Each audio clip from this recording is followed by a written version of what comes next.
আজকের আলোচ্য বিষয় অ্যালার্জির কারণ এবং প্রাকৃতিক প্রতিকার।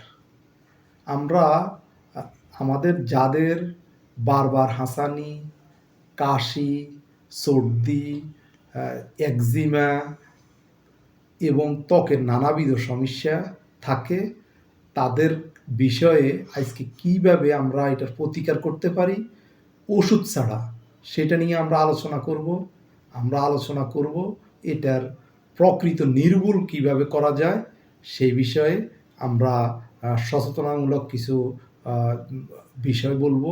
আমরা প্রথমে কারণটা নির্ণয় করি। প্রথম কারণটা সেটা হচ্ছে আমাদের শরীরে যদি কোনো কিছু ঢুকে পড়ে খাওয়ার মাধ্যমে অথবা আবহাওয়ার মাধ্যমে অথবা পরিবেশের মাধ্যমে, তখন শরীর হঠাৎ করে সেটা মেনে নেয় না, অথবা শরীরের ইমিউনিটি যে সিস্টেম, ওই সিস্টেম এটাকে শত্রু মনে করে। সেই কারণে যে প্রতিক্রিয়া সৃষ্টি হয়, ওই প্রতিক্রিয়াটাই হচ্ছে অ্যালার্জি। আর এটার কতগুলো কারণ আছে। এই কারণগুলা কতগুলা কারণ আমরা প্রাথমিকভাবে চিহ্নিত করেছি। একটা হচ্ছে ধুলাবালি, 2 নম্বর হচ্ছে ধোঁয়া এবং বাতাসে উড়ন্ত কণা, এইগুলা, তারপরে ঠান্ডা এবং আবহাওয়ার পরিবর্তন হলে এই অ্যালার্জির সাধারণত সৃষ্টি হয়। আবার কিছু খাদ্য, যেই খাদ্যগুলা ব্যক্তিবিশেষ কিছু খাদ্য শরীর গ্রহণ করতে পারে না, মেনে নিতে পারে না, যেই ওইসব খাদ্যের মধ্যে অ্যালার্জন থাকে, আমাদের ইমিউনিটি সিস্টেমের মধ্যে একটা বিপত্তি সৃষ্টি হয়।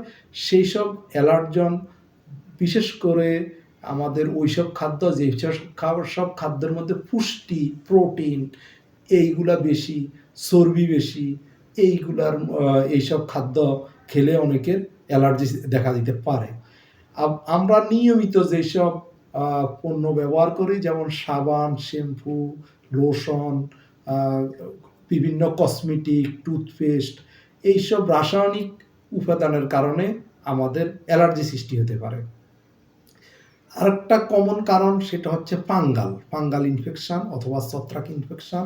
যেই ছত্রাক আমাদের কাপড়ে, জামা কাপড়, আবহাওয়া, আমাদের থাকার জায়গাতে বিশেষ করে থাকে, বাসা বাঁধে, ওইসব ছত্রাকের কারণে আমাদের অ্যালার্জি, দাঁত, একজিমা, হাঁপানি ইত্যাদি সৃষ্টি হতে পারে।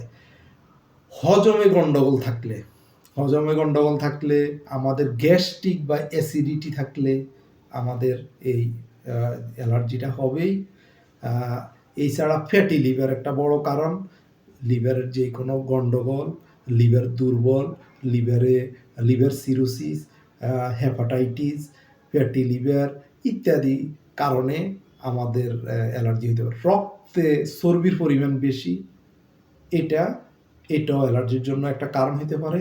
তবে আজকাল যেই বিষয়গুলো আমরা বেশি লক্ষ্য করি সেটা হচ্ছে ফ্যাটের গণ্ডগোল, অ্যাসিডিটি, গ্যাস্ট্রিক, এটা আমাদেরকে বেশি আক্রান্ত করে এবং বারবার এই অ্যালার্জিটা ফিরে আসে।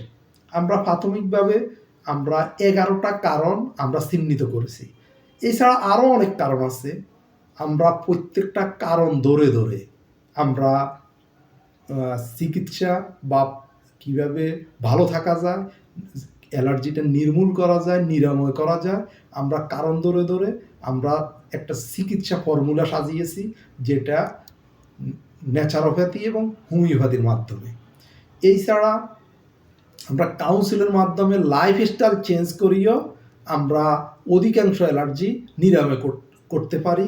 সেই জন্য আমাদের চ্যানেলে চোখ রাখুন, ডাক্তার শাহাদাত ওয়েলনেস কেয়ার। আমরা প্রত্যেকটা কারণ ধরে আমরা ভিডিও করব, যেন আপনারা ঘরে বসে নিজের চিকিৎসা নিজে করতে পারেন।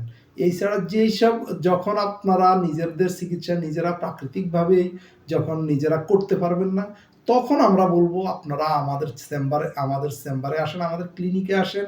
আমরা অ্যানালাইসিস করে স্থায়ীভাবে কীভাবে অ্যালার্জি নির্মূলের জন্য ত্বকের যে কোনো সমস্যা নির্মূলের জন্য আমরা চিকিৎসা ব্যবস্থা নিব। সবাইকে ধন্যবাদ। আল্লাহ হাফেজ।